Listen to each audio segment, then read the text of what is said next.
Gracias por seguir con nosotros en La Fuerza de la Verdad. Se ha venido hablando en las últimas 2 semanas del tema de la indexación de los salarios. Y esto normalmente se produce cuando en una economía hay una inflación donde el poder adquisitivo de la moneda se ve deteriorado de una forma tal que la gente ya no puede comprar ni sobrevivir porque el dinero no le alcanza. Entonces, normalmente, cuando situaciones como esta se dan, uno de los temas que se aborda, por ejemplo, es el salario mínimo, hasta qué punto se pueden incrementar los salarios, hasta qué punto se puede hacer una indexación para ajustarlo a la inflación y para que estos salarios pues tengan un volumen, un nivel mayor y que la gente con esto pueda tener una mejor calidad de vida. Pero también hay otras formas de hacer que el dinero les rinda a la gente.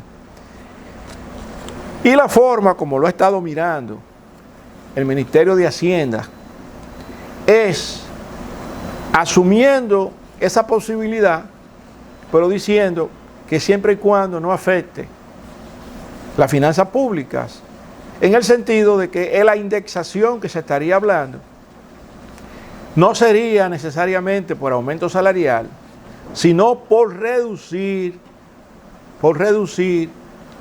el impuesto que la gente paga a través de las exoneraciones que tienen. Es decir, el hecho de mover de un salario de 35,000 pesos, que está exento del impuesto sobre la renta, llevarlo a un monto mucho mayor. En este caso se está hablando de llevarlo a 52,000 pesos, es lo que se está planteando. ¿De dónde salió ese número? Bueno, supongo yo que se habrán realizado algunos cálculos econométricos y cosas así para establecer que el salario de 52,000 sería el que sería exonerado del pago de impuestos. A partir de ese valor, entonces, de ese monto, la gente comenzaría a pagar impuestos. Pero evidentemente, haciendo esto, el gobierno deja de recibir impuestos por el diferencial. Estamos hablando de 35,000 a 50, son 15, 17,000 pesos. En ese rango no estaría recibiendo el gobierno impuestos por estar exentos, en el caso de que algo así se aprobara.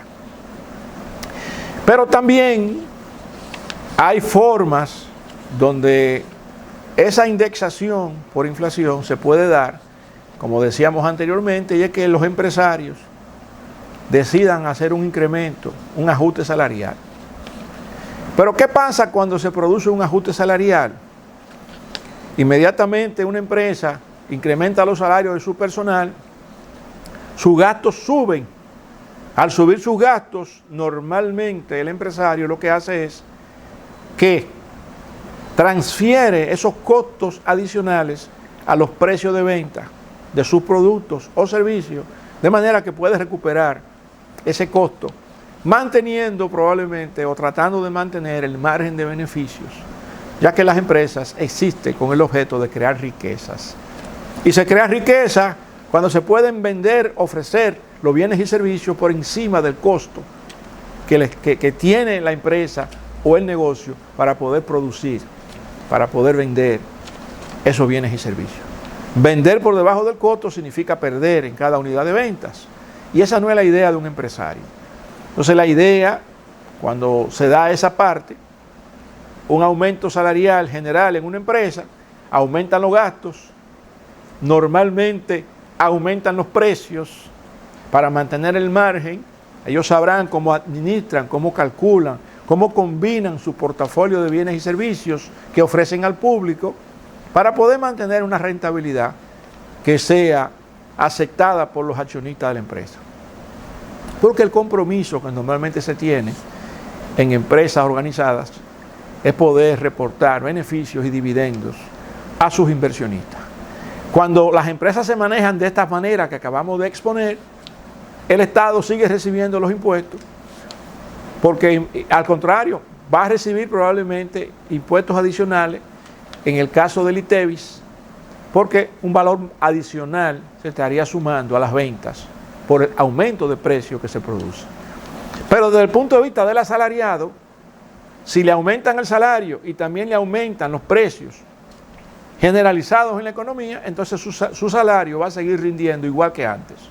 Esa idea de que va a tener entonces un beneficio, un mayor poder adquisitivo, podría ser que la persona inteligente rejuegue con ese salario adicional y no siga consumiendo los mismos productos que antes consumía y que busque productos sustitutos o complementarios con precios más bajos y que entonces pueda extender, como dicen aquí, el peso para que le rinda más.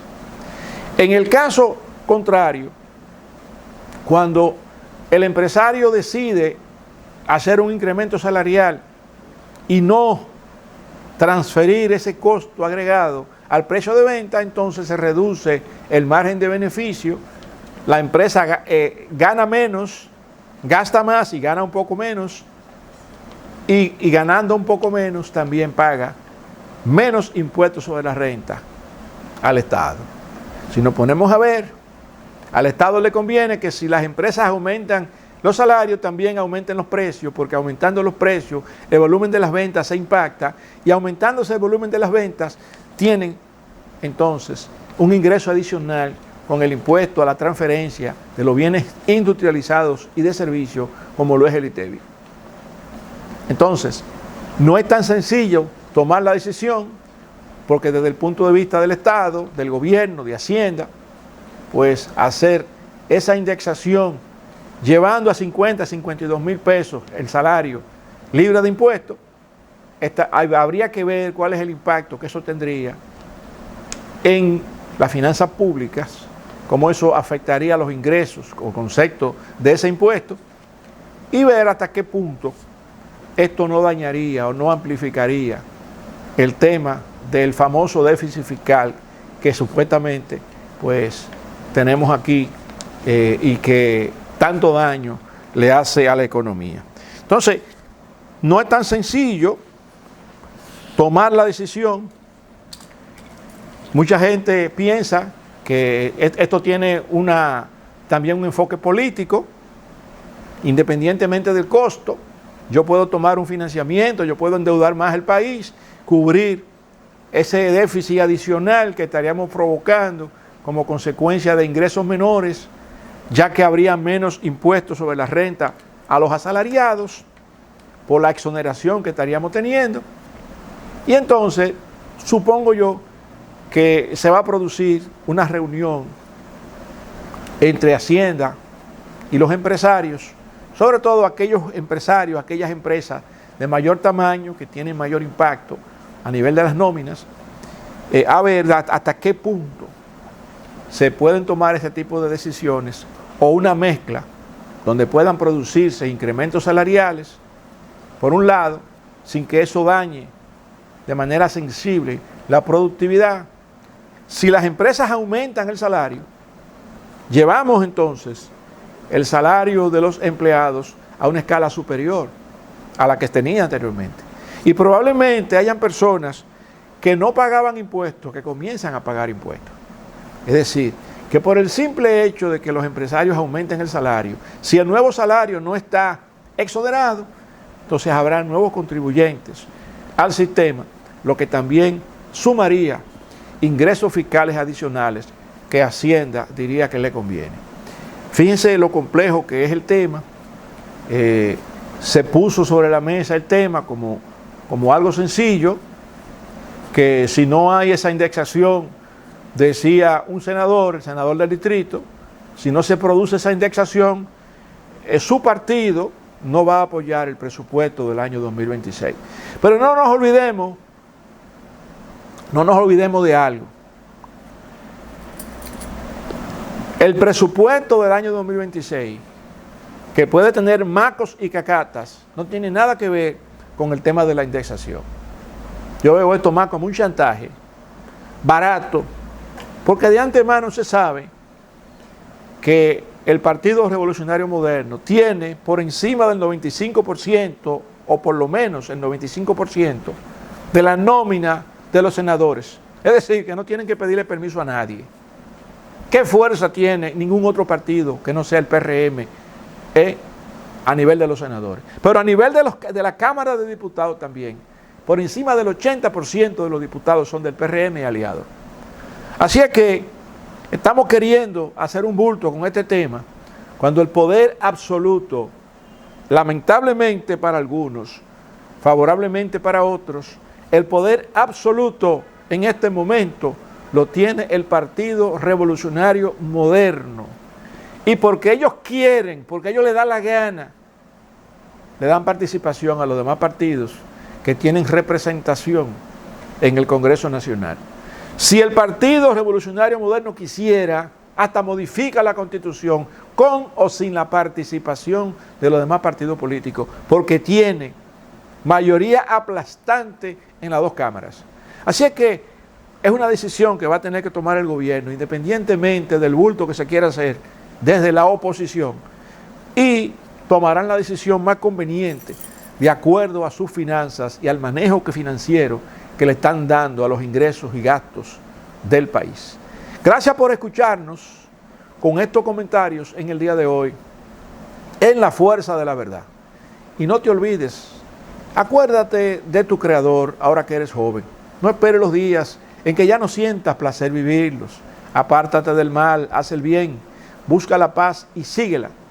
Permíteme decir la verdad delante de los fuertes y no decir mentiras para ganarme el aplauso de los débiles.